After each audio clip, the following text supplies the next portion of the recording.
Shalom semuanya. Shalom. Sekali lagi saya mau ucapkan selamat tahun baru 2025. Ini adalah ibadah perdana kita di 2025. Saya harap Bapak Ibu nggak bosen. Lihat saya sudah 4 kali beruntun. Tapi biarlah Bapak Ibu lihat firman Tuhan yang akan menguatkan Bapak Ibu dan saudara sekalian. Amin. Oke, puji nama Tuhan. Mari kita langsung saja, silakan ditampilkan materinya. Kita akan buka sama-sama di Yakobus pasal 4.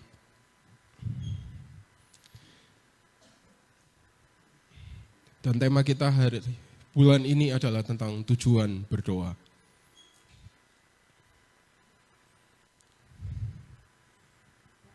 Yakobus pasal 4 ayat yang ketiga. Yang sudah ketemu katakan, amin. Nah, masih belum, yuk mari saya tunggu.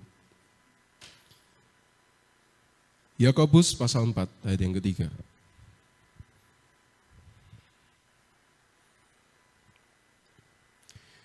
Mari yang sudah ketemu katakan amin. Oke, mari kita baca-baca di hitungan yang ketiga ya. Kita baca sama-sama. 1, 2, 3. Atau kamu berdoa juga, tetapi kamu tidak menerima apa-apa. Karena kamu salah berdoa, sebab yang kamu minta itu hendak kamu habiskan untuk memuaskan hawa nafsumu. Amin. Ya, Bapak Ibu, doa itu sesungguhnya merupakan esensi dari doa ya. Itu adalah sarana antara komunikasi kita dengan Tuhan. Ya, Tuhan mengajar setiap kita melalui firman-Nya untuk kita itu berdoa. Karena dari doa inilah, ini merupakan cara yang disediakan oleh Tuhan buat setiap kita untuk kita itu berkomunikasi dengan Tuhan. Artinya, kalau Tuhan ingin berkomunikasi dengan kita, Tuhan juga sudah sediakan caranya. Maka Tuhan itu ingin dekat sama kita. Betul? Kalau orang nggak mau dekat lagi sama orang, biasanya apa? Kontaknya dihapus, kontaknya diblokir, komunikasinya dihilangkan. Itu biasanya orang kalau sudah nggak mau dekat-dekat lagi sama orang. Tetapi kebalikannya, justru yang Tuhan lakukan adalah Tuhan membuka jalur komunikasi buat setiap kita umat manusia. Walaupun sesungguhnya kita ini umat manusia sudah keputus jalur komunikasi langsungnya. Karena apa Bapak Ibu? Dosa. Karena dosa kita ini sudah keputus harusnya. Tetapi Tuhan buka satu jalur komunikasi buat setiap kita untuk kita itu bisa berkomunikasi atau berbicara dengan Dia Sang Maha Pencipta. Lewat apa namanya? Lewat doa. Ya Bapak Ibu, jadi doa ini yang harus kita tahu dulu. Doa itu adalah sarana komunikasi untuk kita pada Tuhan. Nah sekarang kalau Bapak Ibu masih ingat, saya selalu mengatakan bahwa kekristenan itu bicara tentang apa Bapak Ibu? Relasi atau hubungan. Hubungan antara siapa? Kita dengan dan juga kita dengan sesama.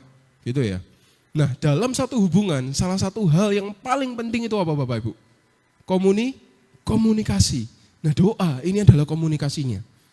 Jadi doa itu merupakan sesuatu yang esensi di dalam kehidupan orang percaya.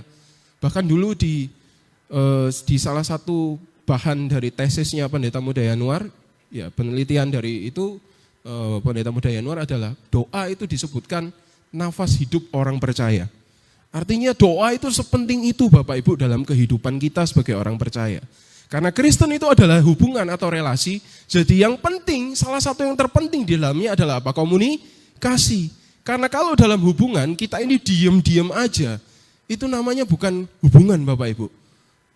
Kalau kita nggak pernah komunikasi, kita nggak pernah interaksi dengan lawan bicara kita atau pihak yang bersinggungan dengan kita, itu namanya bukan hubungan Bapak Ibu. Tapi itu namanya apa? Pengumuman.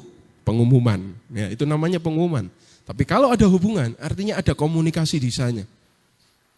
Dan doa ini adalah cara yang Tuhan sediakan bagi setiap kita.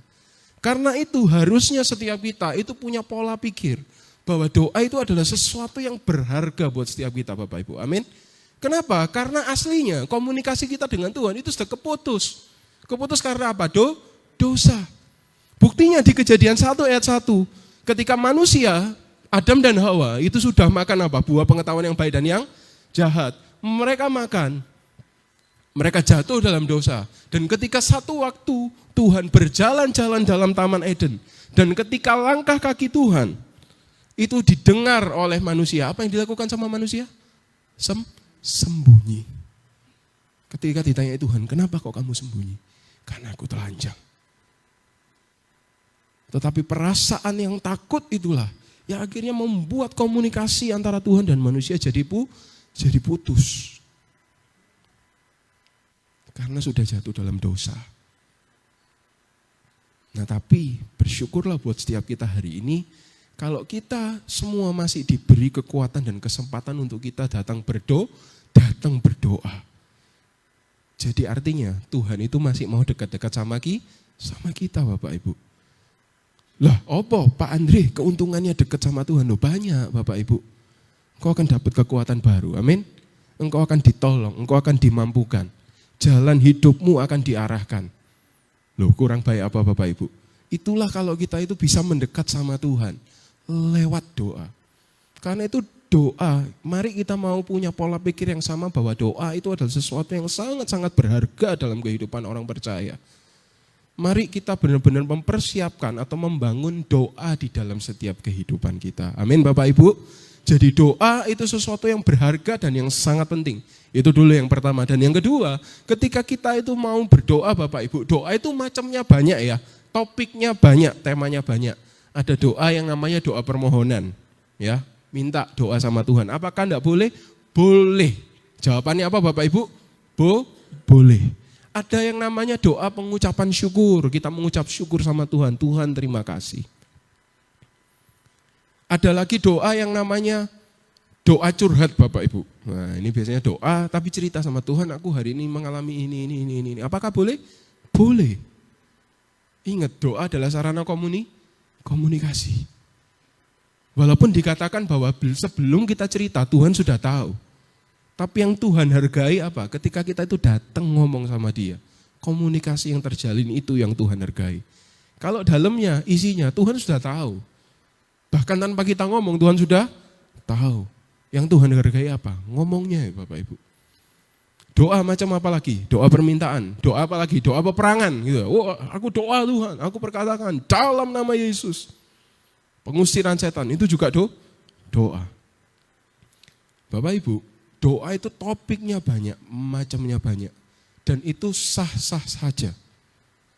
Oke? Jadi Bapak Ibu mau meminta boleh. Mau cerita sama Tuhan juga boleh. Mau memuji Tuhan boleh. Mau menyembah Tuhan boleh. Mau berdoa buat orang lain juga boleh. Tapi di luar itu semua Bapak Ibu, ada hal yang sangat penting bagian dari doa. Itu adalah tujuan berdoa. Apa Bapak Ibu? Tujuan berdoa. Kenapa? Tujuan berdoa ini juga adalah salah satu faktor yang Tuhan nilai dari setiap hati kita. Ketika tujuan berdoa kita itu tidak tepat atau salah Bapak Ibu, maka doa kita itu akan menjadi doa yang tidak efektif. Apa doa yang tidak efektif? Kalau orang komunikasi, ya komunikasi yang nggak efektif itu apa? Yang pertama, komunikasinya nggak nyampe. Atau yang kedua, komunikasinya nggak dijawab, Bapak Ibu. Kalau doa kita, tujuan berdoa kita tidak mau membangun tujuan berdoa yang baik, doa kita akan tidak jadi efektif Bapak Ibu. Ini seturut dengan firman Tuhan katakan, nanti hari ini kita akan lihat sama-sama ya sedikit bagian tentang bagaimana kita ini memiliki tujuan berdoa. Tapi mari Bapak Ibu, sebelum kita mau masuk ke dalam inti materinya, kita mau sama-sama punya pola pikir. Bahwa doa satu tadi apa? Doa adalah sesuatu yang berharga, sesuatu yang penting. Dan yang kedua adalah, yang harus diperhatikan juga selain topik doanya adalah tujuan berdoa. Karena dari tujuan doanya saja, kalau kita tujuan dari tujuannya aja udah salah, itu udah ke belakangnya itu sudah akan membuat doa itu menjadi sangat tidak efektif. Sampai kita minta ampun sama Tuhan dan kita bertobat dan mengubah tujuan doa kita. Tapi selama tujuan doa kita Bapak Ibu, itu masih berada dalam tujuan yang salah. Mau kita berlutut sampai jengking Bapak Ibu, itu tidak akan efektif doa kita. Kenapa? Karena tujuannya salah. Nah biasanya ya yang saya mau bilang ya, Tuhan akan mengingatkan kita lewat berbagai macam cara, supaya kita mengubah setiap tujuan doa kita menjadi tujuan doa yang berkenan di hadapan Tuhan. Ya, ini yang Tuhan lakukan, Tuhan akan ingatkan buat setiap kita. Tetapi mari kita hari ini benar-benar mau lihat bagaimana tujuan-tujuan ini bisa membawa kita kepada doa yang efektif. Amin. Semuanya Bapak Ibu mau doanya didengar sama Tuhan? Amin. Amin. Saya di sini bukan jadi Tuhan ya. Terus yang mengatakan, oh iya aku ini pasti dijawab. Bukan Bapak Ibu, tetapi Tuhan dalam firman-Nya itu mengajarkan setiap kita tentang bagaimana cara-caranya berdoa. Masih ingat semuanya? Halo, pernah dengar ya? Tapi hari ini kita mau ulas, kita mau flashback, kita juga mau ulas lebih lagi. Kita mau lihat tentang bagaimana doa-doa yang diperkenan Tuhan. Sehingga doa kita itu jadi doa yang efektif Bapak Ibu. Kalau tahun 2024 kemarin kita sudah belajar tentang pentingnya berdoa. Dan hari ini kita benar-benar mau bawa lebih dalam lagi. Sehingga ketika kita berlutut setiap hari, kita ini benar-benar membawakan tujuan doa yang berkenan. Sehingga doanya Bapak Ibu, kalau istilahnya Mojosari itu apa? Mandi. Ya, kalau mungkin orang Jakarta diomongi mandi, taunya ini ya Bapak Ibu ya, jebiur pakai shower. Enggak. Tapi kalau istilahnya Mojosari adalah mandi. Mandi itu apa Bapak Ibu? Manjur, pleng. Ya. Jadi ayo mari kita sama-sama belajar. Saya rindu Bapak Ibu, kita semua punya doa yang kuat. Amin. Halo, amin. Semua, bukan cuma hamba Tuhannya aja, bukan cuma pelayan Tuhan aja, tapi semua jemaat di tempat ini kita punya doa yang powerful, doa yang berkenan di hadapan Tuhan, doa yang efektif, doa yang berdampak. Puji Tuhan buat Bapak Ibu dan saudara sekalian yang sudah menaikkan tujuan doa dengan benar. Tapi biarlah ini menjadi terus pengingat akan kita supaya kita enggak lupa. Amin. Semuanya mau tahu semuanya? Dengar firman Tuhan, amin. Yuk kita lihat yang pertama. Berikutnya ada, nah ini Bapak Ibu, saya mau gambarkan dulu. Nanti mungkin berikutnya akan ada pembicara-pembicara lain yang akan membahas tentang hal ini. Tapi yang pertama yang mau saya gambarkan dulu adalah tujuan yang salah dalam berdoa. Jadi di dalam Alkitab itu dijelaskan, ada beberapa tujuan yang sudah jelas-jelas Tuhan tidak akan berkenan menjawab doa. Ya, ini sesuai dengan yang diajarkan oleh firman Tuhan. Tujuan yang salah dalam berdoa itu apa saja? Yang pertama, memuaskan hawa nafsu. Yakobus pasal 4 ayat yang ketiga tadi sudah kita baca. Nah Bapak Ibu, doa yang hanya memuaskan hawa nafsu itu doanya tidak akan berhasil dan tidak akan terjawab. Yakobus 4 ayat 3 mengatakan apa? Mungkin kamu udah berdoa, tapi kamu tidak menerima apa-apa karena kamu salah berdoa. Karena yang kamu minta, yang kamu doakan itu hendak kamu pakai, hendak kamu habiskan untuk memuaskan hawa nafsumu. Nah, kata hawa nafsu di dalam bahasa Yunani disebut dengan hedone. Apa Bapak Ibu? Ayo sama-sama saya, ayo kita belajar baca ya. 1, 2, 3, hedone. Sekali lagi, hedone. Terdengar gak asing Bapak Ibu? Halo? Ada kata apa di situ? Hedon. Tahu hedon ya? Hedon itu apa? Foya. Yes, foya. Sikat gaji 5 juta, sikat habis. Belanjakan semuanya, tidak ada yang ditabung. Foya. Foya-foyanya apa? Pesta, belanja gak terkontrol dan lain sebagainya. Tapi whatever it is Bapak Ibu. Apapun itu adalah memuaskan hawa nafsu. Dan hawa nafsu itu adalah hedone atau hedon Bapak Ibu. Nah perhatikan, ketika kita berdoa Bapak Ibu, apakah sungguh-sungguh doa yang kita naikkan, tujuan dari doa kita, itu adalah berdasarkan kebutuhan yang kita butuhkan. Berdasarkan kerinduan yang ilahi, ataukah justru kita ini berdoa untuk memuaskan hawa nafsu kita.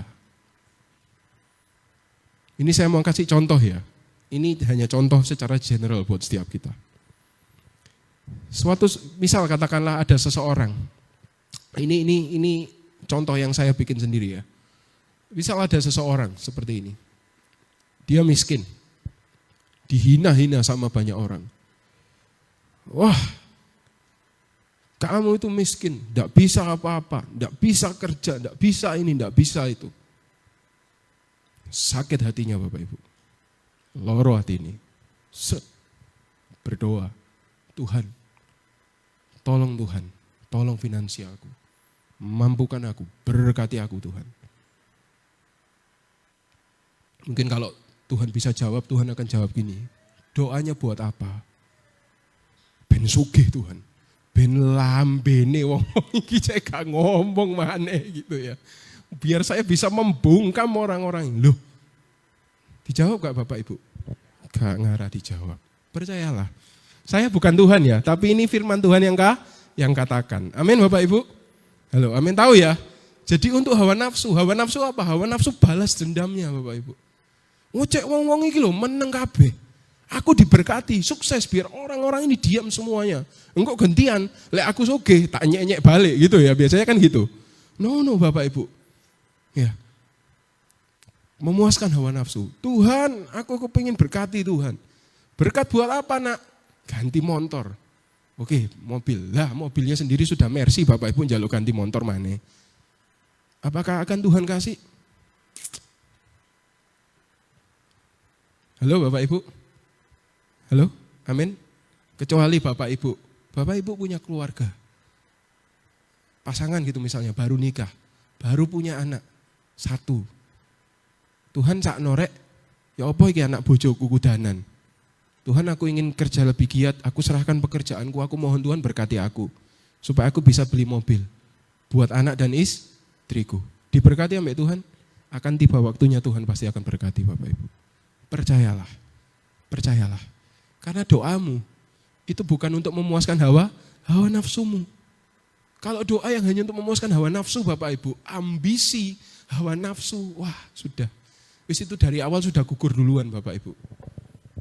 Firman Tuhan yang katakan, doanya enggak terjawab. Karena berkat yang dari Tuhan, hendak dihabiskan untuk memuaskan hawa nafsu. Tapi lain cerita, kalau engkau membutuhkan sesuatu, dan Tuhan taruh keinginan itu dalam hatimu, maka doamu itu akan jadi doa yang efektif. Amin Bapak Ibu? Halo, amin. Nah berikutnya saya juga mau sampaikan bahwa kata hawa nafsu dalam beberapa terjemahan, khususnya dalam terjemahan firman Allah yang hidup, terjemahan bahasa Indonesia masa kini dan juga terjemahan firman Allah, terjemahan yang disederhanakan atau bahasa sederhana sehari-hari. Kata hawa nafsu itu juga disebut dengan kesenangan diri sendiri. Kalau doa itu berasal dari keegoisan kita. Ini contoh ya, contoh paling ekstrim aja, paling gampang. Supaya kita benar-benar memahami artinya kesenangan diri sendiri itu seperti ini. Ada seseorang yang bekerja gitu ya dalam sebuah perusahaan. Jabatannya adalah supervisor. Si supervisor ini enggak akan istilahnya ya, dia berdoa, Tuhan aku ingin naik jabatan. Kalau perlu Tuhan, aku enggak apa-apa aku naik jabatan. Kalau perlu supaya yang lain disingkirkan Tuhan, biar aku bisa naik jabatan. Nah ini namanya adalah doa yang egois. Artinya apa? Untuk kamu berhasil, kita menginjak-injak dan mengorbankan banyak orang. Apakah doa yang seperti ini akan dijawab Tuhan? Tidak. Halo, amin Bapak Ibu. Halo, amin. Memang apa yang terjadi dalam kehidupan kita ya, itu rumit memang, hanya Tuhan yang tahu. Tapi guidance-nya, panduannya itu sudah Tuhan taruh di Alkitab. Dan hari ini kita sedang belajar sama-sama. Terus kadang kita ngomong loh, Pak kok ada orang yang seperti itu yang, kok ada orang yang istilahnya menjatuhkan orang lain bisa naik tinggi. Ya itu misteri ilahi, itu hanya Tuhan yang tahu. Tapi akan waktu yang akan membuktikan bahwa orang-orang yang naik terbang tinggi di bawah Tuhan dengan orang-orang yang naik tinggi karena menjatuhkan banyak orang, akan tiba waktunya Tuhan akan singkapkan kebenarannya. Amin Bapak Ibu. Kalau Bapak Ibu tanya sama saya, wah ini gimana ya kok kayak gitu, saya enggak tahu jawabannya Bapak Ibu. Tapi satu hal yang pasti Tuhan sudah kasih panduannya di sini. Yaitu bahwa kita berdoa, biarlah doa kita itu tidak memuaskan hawa nafsu kita. Tapi doa karena kita butuh. Doa karena keinginan ilahi. Doa yang sesuai dengan kehendak Tuhan. Mari kita buka sama-sama di 1 Timotius 6 ayat 9. Ini saya catat di sini. 1 Timotius 6 ayat 9. Ya Bapak Ibu. Mari kita baca sama-sama. 1, 2, 3. Tetapi mereka yang ingin kaya terjatuh ke dalam pencobaan, ke dalam jerat dan ke dalam berbagai-bagai nafsu yang hampa dan yang mencelakakan, yang menenggelamkan manusia ke dalam keruntuhan dan kebinasaan. Amin. Kata ingin kaya di sini itu adalah bukan berarti kita nggak boleh kaya. Enggak, sama sekali tidak. Banyak hamba-hamba Tuhan di dalam firman-Nya, nabi-nabinya itu yang dipakai oleh Tuhan, juga ada banyak yang orang-orang yang kaya gitu Bapak Ibu, yang diberkati Tuhan berlimpah-limpah secara finansial. Tetapi yang dimaksud adalah tentang kecenderungan atau kecondongan hati kita. Kalau kita mempunyai tujuan hawa nafsu atau hedone ini, yang selalu mengejar ambisi demi ambisi, yang tidak pernah berkata cukup, yang tidak pernah menaikkan pengucapan syukur dengan apa yang kita miliki, itulah yang dimaksud dengan orang-orang yang selalu ingin kaya Bapak Ibu. Tetapi walaupun engkau mungkin hartamu sudah banyak, tapi engkau selalu terima itu dengan pengucapan syukur. Atau bahkan mungkin engkau pas dan engkau cukup, tapi engkau menerima dengan pengucapan syukur. Engkau menerima itu dengan penuh bersyukur kepada Tuhan. Maka itu juga adalah berkat Tuhan di dalam setiap kehidupan kita. Amin Bapak Ibu. Itu berkat Bapak Ibu. Lo bisa mengucap syukur itu berkat. Kita bisa merasakan cukup itu berkat. Ada banyak orang di luar sana itu yang tidak pernah merasakan cukup Bapak Ibu. Tapi hari ini kalau engkau dicukupkan oleh Tuhan, dengan segala daya upaya yang engkau lakukan, yang engkau serahkan dalam tangan Tuhan, itu berkat daripada Tuhan. Amin Bapak Ibu. Ya karena itu yuk mari kita sama-sama belajar dari sekarang. Untuk mulai menghilangkan hawa nafsu dari tujuan doa kita. Sehingga doa kita itu makin lama makin murni di hadapan Tuhan. Amin Bapak Ibu. Semuanya mau punya doa yang murni ya. Amin. Oke, yuk berikutnya yang kedua.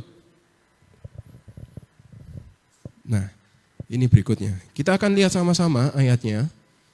Ada di Matius 6 ayat 5.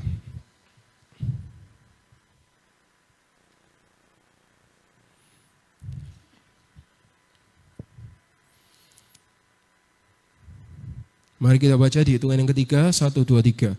Dan apabila kamu berdoa, janganlah berdoa seperti orang munafik. Mereka suka mengucapkan doanya dengan berdiri dalam rumah-rumah ibadat dan pada tikungan-tikungan jalan raya, supaya mereka dilihat orang. Aku berkata kepadamu, sesungguhnya mereka sudah mendapat upahnya. Amin. Nah Bapak Ibu, ini ya, doa supaya dilihat orang. Bukan berarti, ini sekali lagi ya saya mau jelaskan ya. Bukan berarti terus Bapak Ibu diminta oleh hamba Tuhan atau siapapun untuk berdoa di sini terus gak mau. Aduh gak mau aku, kenapa? Doaku gak boleh dilihat orang, gak gitu Bapak Ibu. Tapi ada keinginan dari dalam hati untuk berdoa. Doa itu diinginkan untuk dipamerkan Bapak Ibu. Wah aku wis hamba Tuhan rek. Ya apa ya cara doaku ini ben enak ngono, kata-katanya dirangkai. Panjang, bertele-tele. Dengan tujuan apa? Supaya dilihat orang. Aku mau doa rek. Wah aku tugas doa syafaat ini. Aku tak melok rek, melok tim doa. Kenapa? Karena aku ingin dilihat orang. Oh iya rek, aku tak berdoa ini. Tak banter-banter no doaku supaya aku dilihat orang, didengar orang, kelihatan rohani. Hati-hati Bapak Ibu. Tujuan yang seperti ini itu sudah sangat melenceng jauh dari kaidah doa. Kaidah doa tadi apa Bapak Ibu esensinya? Komunikasi yang membawa kita dekat dengan Tuhan. Nah tujuan yang salah berikutnya yang membuat doa kita tidak efektif apa? Tujuannya supaya dilihat orang. Jangan sampai Bapak Ibu. Dan ini biasanya bagi setiap kita yang rawan itu pelayan Tuhan, termasuk saya. Buat kita semua yang pelayan Tuhan, hati-hati. Jangan sampai doa kita itu benar-benar hanya untuk dilihat orang. Ya, tapi biarlah doa kita itu tetap murni tujuannya di hadapan Tuhan. Loh ini juga peringatan buat saya sendiri sebagai hamba Tuhan Bapak Ibu. Karena biasanya siapa sih yang dapat kesempatan doa di depan? Biasanya kan para pelayan Tuhan, para hamba Tuhan. Itu hati-hati. Karena tujuan yang seperti ini itu akan banyak melenceng dari kaidah doa. bertele-tele menunjukkan status, cari perhatian dan sebagainya. Doa yang baik, doa yang wajar. Amin Bapak Ibu. Doa yang benar seperti apa? Masih ingat semuanya? Matius pasal 6 ayat 9-13. Karena itu berdoalah demikian, Bapa kami yang di surga, dikuduskanlah namamu, datanglah kerajaanmu, jadilah kehendakmu di bumi seperti, berikanlah kami pada hari ini makanan kami yang, dan ampunilah kami akan kesalahan kami, seperti kami juga mengampuni orang yang bersalah pada, dan janganlah membawa kami ke dalam pencobaan, tetapi lepaskanlah kami daripada yang, karena engkaulah yang mempunyai kerajaan dan kuasa dan kemuliaan sampai selama-lamanya. Amin. Doa dinaikkan dengan pengucapan syukur, dengan permohonan, dengan pujian kepada Tuhan. Ini adalah salah satu contoh doa yang benar, yang Tuhan Yesus sendiri yang contohkan buat setiap kita. Ya Bapak Ibu, ada dua hal tujuan salah dalam berdoa. Yang pertama tadi apa? Memuaskan hawa nafsu. Dan yang kedua, supaya dilihat orang. Hati-hati dengan dua tujuan ini Bapak Ibu. Kadang mungkin secara enggak sadar itu kita lakukan. Karena itu terus minta Roh Kudus, itu yang memampukan kita supaya kita bisa berdoa dengan benar. Firman Tuhan mengatakan roh yang akan menuntun. Sebab kadang kita ini enggak tahu bagaimana harusnya kita berdoa. Tetapi roh yang akan menuntun kita dalam doa, dalam keluhan-keluhan yang tidak terucapkan. Amin Bapak Ibu. Jadi minta bantuan Roh Kudus dalam setiap kehidupan kita. Supaya menjagai hati kita dan pikiran kita ini loh Bapak Ibu. Supaya tidak ada tujuan-tujuan yang melenceng ketika kita ini berdoa. Supaya doa kita ini tetap murni. Doa kita itu tetap efektif di hadapan Tuhan. Sehingga doa kita itu powerful Bapak Ibu. Tuhan berkenan, Tuhan jawab. Dan itu juga jadi berkat buat kita, buat saudara-saudara kita yang lain semuanya juga. Amin Bapak Ibu. Ketika kita naikkan doa syafaat, ketika kita doakan buat keluarga, buat jemaat, buat gereja, buat pekerjaan kita, buat semua orang yang ada di dalam daftar doa kita. Maka doa kita itu akan menjadi doa yang menjadi penopang buat saudara-saudara kita. Amin. Percayalah Bapak Ibu, setiap kita hari ini yang masih berdiri di tempat ini, tanpa kita sadari akan selalu ada minimal satu orang yang berdoa buat Bapak Ibu dan saudara sekalian masing-masing. Amin Bapak Ibu. Dan Bapak Ibu tidak usah khawatir, tim doa di tempat ini, baik tim doa Deborah maupun tim doa Daniel, semuanya setiap kali berdoa itu mendoakan Bapak Ibu dan saudara sekalian masing-masing. Minimal sudah ada berapa tim? Sudah dua tim. Belum yang lain-lain yang kita nggak tahu. Ya Bapak Ibu, mari kita mau punya tujuan yang benar-benar murni. Minta Roh Kudus mengajarkan kita bagaimana cara berdoa yang benar. Terus mampukan Roh Kudus, mari tolong saya Tuhan, tolong saya. Katakan Tuhan tolong saya. Mari Tuhan bawa saya berdoa dengan baik, bawa saya berdoa dengan benar. Jagai Tuhan, kami mohon Tuhan biar tujuan doa kami selalu berkenan di hadapan Tuhan. Terus minta Roh Kudus Bapak Ibu. Karena hanya Dia yang memampukan kita. Kita ini kadang enggak sadar. Tiba-tiba terselip hawa nafsu di situ. Tiba-tiba terselip keinginan untuk populer, keinginan untuk dikenal orang, dilihat orang di situ. Apapun alasannya, biar Roh Kudus itu yang membersihkan setiap hati kita. Amin Bapak Ibu. Amin, halo? Amin. Supaya kita benar-benar powerful doa kita. Semuanya rindu punya doa yang berkuasa. Amin Bapak Ibu. Ayo, saya mau bawa kita semua untuk punya mindset. Yang punya doa yang berkuasa Bapak Ibu, itu bukan cuma hamba Tuhan. Tapi setiap kita yang percaya sama Tuhan, itu juga punya doa yang berkuasa. Akan ada satu masa, satu waktu, di mana mungkin Bapak Ibu tidak bisa kontak hamba-hamba Tuhan di tempat ini. Atau mungkin Bapak Ibu tidak bisa kontak saudara-saudara yang lain. Tapi engkau harus tahu, bahwa masih ada Tuhan yang bersama dengan engkau. Halo, amin? Gunakan doamu. Ya. Dalam sebulan ini kita akan sama-sama terus belajar tentang doa ini. Next, berikutnya. Bapak Ibu, kalau kita lihat dari dua hal yang di atas. Tadi yang pertama apa yang salah? Memuaskan hawa nafsu dan juga supaya dilihat orang. Doa, itu esensinya tadi apa? Komunikasi mendekat sama Tuhan. Kalau tujuan kita berdoa dipenuhi hawa nafsu, tujuan kita berdoa itu hanya supaya dikenal orang, artinya apa? kita ini sedang hidup jatuh dalam dosa. Dosa apa Bapak Ibu? Hawa nafsu. Dosa apa? Kepingin dikenal orang, sombong.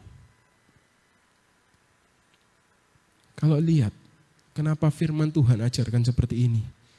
Artinya Bapak Ibu, Tuhan ingin kita ini tidak lagi hidup atau jatuh dalam dosa. Amin. Halo, amin Bapak Ibu. Tuhan itu ingin kita hidup seperti itu. Ini saya tulis di sini. Setiap tujuan yang salah yang tadi sudah kita pelajari, itu membawa kita itu jatuh dalam dosa. Dan perhatikan, jatuh dalam dosa artinya membuat kita tidak bisa berjumpa dengan Bapa di dalam hadirat-Nya. Apa Bapak Ibu? Halo, apa Bapak Ibu? Jatuh dalam dosa, membuat kita tidak bisa berjumpa Tuhan dalam hati. Nah, berjumpa aja enggak, gimana ngomong Bapak Ibu? Karena itu Bapak Ibu lihat ya, betapa tujuan doa yang salah itu sangat menghalangi dalam doa kita. Karena tujuan yang salah tadi itu membawa kita jatuh dalam dosa. Kalau sudah jatuh dalam dosa, kalau selama kita belum minta ampun sama Tuhan, tidak akan bisa efektif doa kita Bapak Ibu. Halo, amin. Amin Bapak Ibu. Lihat, hidup tidak bisa berjumpa dengan Bapa di dalam hadirat-Nya. Nah ini kalau gini sudah gawat Bapak Ibu. Sedangkan esensi doa itu tadi apa? Komunikasi supaya kita dekat dengan Bapa. Nah kalau kita tidak bisa mendekat, kita menjauh. Ya sama aja bohong Bapak Ibu. Karena itu kita harus benar-benar membangun setiap tujuan yang benar dalam doa kita. Berikutnya kesimpulannya, refleksinya untuk firman Tuhan pada hari ini adalah tujuan berdoa yang benar itu akan membawa kita kembali pada hakikat doa sebagai sarana komunikasi yang mendekatkan diri kita dengan Tuhan. Jadi kalau tujuannya benar, maka doa kita ya itu dibawa kembali kepada doa yang benar. Dan berikutnya yang terakhir adalah membangun tujuan doa yang benar juga berarti membangun karakter kita di hadapan Tuhan. Kalau Bapak Ibu berdoa mohon Roh Kudus untuk menguduskan kita, menjauhkan kita dari segala hawa nafsu, menjauhkan diri kita dari supaya dilihat orang. Itu artinya Bapak Ibu dan saudara sekalian sedang membangun apa? Membangun karakter Bapak Ibu masing-masing. Karena itu makanya ada firman Tuhan yang berkata apa? Doa orang, doa orang benar bila dengan yakin didoakan besar kuasanya. Amin Bapak Ibu. Nah nanti aspek lainnya kita nanti akan sama-sama belajar oleh hamba-hamba Tuhan yang lain. Tapi hari ini mari kita lihat dulu tujuan berdoa. Ya dua hal yang salah ini itu akan menghalangi setiap kita dalam doa. Tetapi kalau kita mau memperbaiki tujuan doa kita, maka saya percaya doa orang benar bila dengan yakin didoakan itu akan besar kuasanya. Dan saya berdoa dan saya percaya orang-orang benar itu adalah kita Bapak Ibu. Amin. Bukan karena kita kebenaran, enggak. Tapi karena Tuhan yang sudah membenarkan kita. Tuhan yang tuntun kita, yang tolong kita untuk hidup sebagai orang benar. Amin. Tadi minta tolong siapa Bapak Ibu? Roh Kudus. Amin. Semuanya mau punya doa yang powerful, doa yang berkuasa. Lambaikan tangannya dong. Halo, berikan kemuliaan buat nama Tuhan. Amin. Puji nama Tuhan. Amin Bapak Ibu. Firman Tuhan pagi hari ini hanya sampai di sini. Tapi biarlah hal ini itu sungguh-sungguh boleh menuntun setiap kita, boleh memberkati setiap kita, yang membawa doa kita semakin berkenan di hadapan Tuhan dan jadi berkat bagi kita semua. Amin. Tuhan Yesus memberkati.